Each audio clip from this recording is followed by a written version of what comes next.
This is Mr. Platano 1989. Now, while watching Impact, I was taking notes. So here we go. Intro was nice, the way AJ and Sting had some one-on-one time. I was surprised to see Sting hit AJ. I wonder what ticked him off. Like, you know what AJ said to take him off. ODB still coming out with the front line. And then Kurt threatens to eliminate a member of the front line tonight permanently. Now, Jeff Jarrett admits that Kurt had the upper hand after Final Resolution, which is, good. And then told Foley to speak with Main Event Mafia. I'm looking forward to Jeff versus Angle Part 2. Motor City Machine Gun promo that was great like always. And a real quick note, there was this promo around the World X Cup that they talked about being straight killers from Detroit, and they emphasized on the murder rate in the Motor City. That is the highest murder rate and all that stuff for a reason. That was so sick. That was back in like July. Well, today it had a funny line because Alex Shelley said that they got attacked by a video game character. How the hell he's supposed to beat that? By using a cheat code? Basically playing the shit out of Suicide. It was a great promo. Then Team 3D says that tonight, Brother Ray specifically, that he will address Kurt Angle and the Main Event Mafia, and that he has a plan. He then, and then Samoa Joe called Brother Ray Bubba Ray, and it was hard to catch, but I heard it, and it was heartwarming to hear somebody call him that again. Anyways, Sheik versus Eric Young. Decent match, nothing special. Eric Young goes over like I expected. Now Sheik was trying to attack Earl, like near the end of the match, but Earl Hebner wasn't even acting like mad or nothing. It's like if it was normal for wrestlers to purposely attack officials. He was literally smiling after the match. I understand that he was happy because Eric Young won, but come on, he should have shown some distaste for Sheik. So it was an alright match. Nothing special. They show Mick Foley having a blast catching up with the Main Event Mafia members, and I thought that this was a nice twist and a realistic one. I mean, Mick Foley is actually great friends with most of these guys, so it makes sense, and it was an interesting segment. Can we see him join down the road? Jay Lethal versus Alex Shelley. I was looking forward to this match, and it didn't live up to my expectations. I guess I was expecting some pay-per-view fucking shootout, but it was okay. It was just pretty short, and an interesting angle here is that Sabin continues to get involved. This should create some kind of heat with the front line.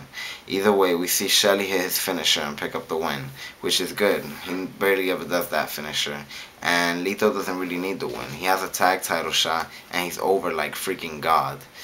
And Shelley winning here should make Josh a little bit happy. But then the next segment happens and we hear Sabin cut a great promo, which is good because he's been silent as of late. But then we see Suicide come out again. First of all, I think they should have held off his next appearance a little bit to hype it up again. Also, him attacking them at Final Resolution made more sense. They were being like out of control and delaying the pay-per-view and whatnot. But now it looks like he only has a personal vendetta against Motor City Machine Gun specifically. And then the segment gets a little worse because we see him botch the DOA. And even if he pulled it off, it still would not have been the DOA we are familiar with. Here's the clip of the move from the game.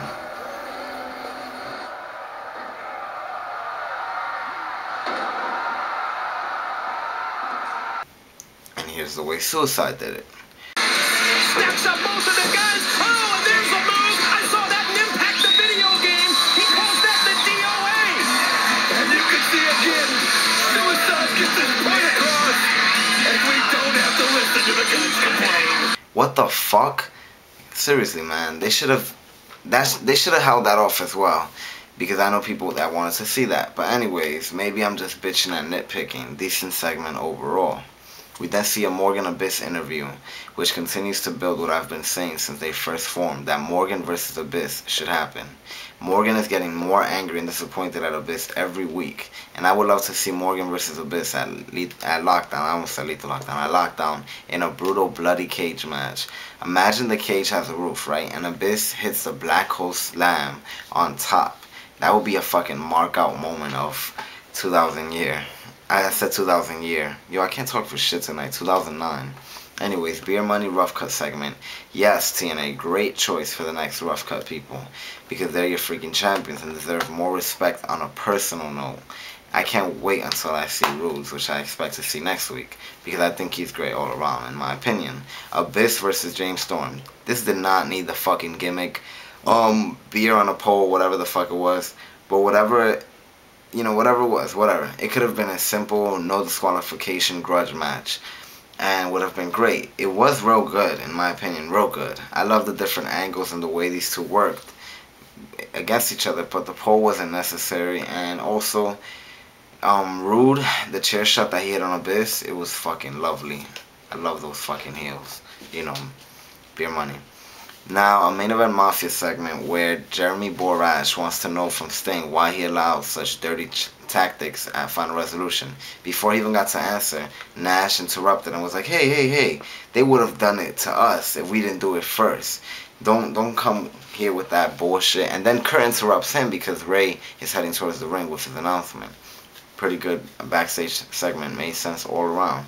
And this also prolongs Sting's opinion on the negative side of Main Event Mafia, which prolongs the whole Main Event Mafia as a whole and keeps it going, which is pretty difficult to continue to do, so that's good. Now, Brother Ray calls out Kurt and emphasizes that this feud could lead to TNA ending altogether and that obviously nobody wants that. So he challenges Kurt to a one-on-one match with both teams not being present there tonight. Now I see Kurt going over here, of course, he's on top of his game, continue to look strong, whatever, but it's just amazing to me that this little feud between the two started a couple of minutes before Ray's promo, and I was already pumped up for the main event tonight. I was already looking forward to their matchup. Then we see an amazing segment, the best moment of the night thus far. Brother Ray was trying to convince Frontline to leave. Nobody wanted to, and Melissa Machine Gun didn't even care. They were like, okay, bye, see you. And then Ray and Devon had a nice one-on-one talk. Nobody even trusts the Main Event Mafia. And then we see Kurt asking the Main Event Mafia to leave. And in a good ironic comparison, they were all quick to respect Kurt's wishes, as well as have faith that he could take care of business tonight without problem or their help. It was a nice touch, like really comparing the two one after the other. Great segment. Oh yeah, and Kurt looked funny on Booker T's reflection, the glasses. You gotta see it. It's a little funny. Anyways, another Beautiful People Palin segment. Really? Come on, really? Kip and Laura know that this isn't the real Sarah, but Beautiful People don't. And these segments are pointless unless it leads to a great beatdown on Sarah when they found out the truth. And then maybe bringing her in as an actress, wrestler, a wrestler, because that's what she is. But if that's the case, then she really needs a legit reason to play dress-up bullshit, which I don't think they could possibly even come up with. So, once again, this is all pointless. Feast of Fire now. Okay, I give TNA props for eliminating everybody's entrances to save time. Yeah. Hernandez gets world title shot. Now, most of us expected that, but they could have thrown a swerve. Curryman gets fired, which could lead to Daniels returning. It was real funny because he didn't understand for shit. Then later he was like, oh, Fire Championship, pointing to his past. And he was like, one more dance. It was mad funny. Christy Hemme versus Bolt.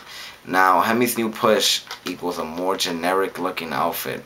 But hey, I'm all for it because her ass was out. And I was like hard through all of this. Okay, I really wasn't, but why not? Now, I didn't expect Bolt to turn heel here, even though she hasn't been around for that long. I just didn't expect that. And it gave some interesting heat between the two after Hemme loses against Khan at Genesis. Hopefully that's what they're planning out. And laughing my ass off at the fucking pussy ass refs that couldn't even hold down a girl as small as Hemme after the match. Now we get a little tribute video for Curry, man, and it's mad funny. It says we barely knew thee. Funny little touch, TNA. Now, a straight up fucking hardcore main event between Brother Ray and Kurt Angle. It was great, a lot of different moves, back and forth action. And at the end, when Ray was cutting the promo, I could end your life. It was a little cheesy. I was like, oh, this is a little cheesy. Cutting a promo in the middle of a match, and Kurt's like he's going into shock and shit.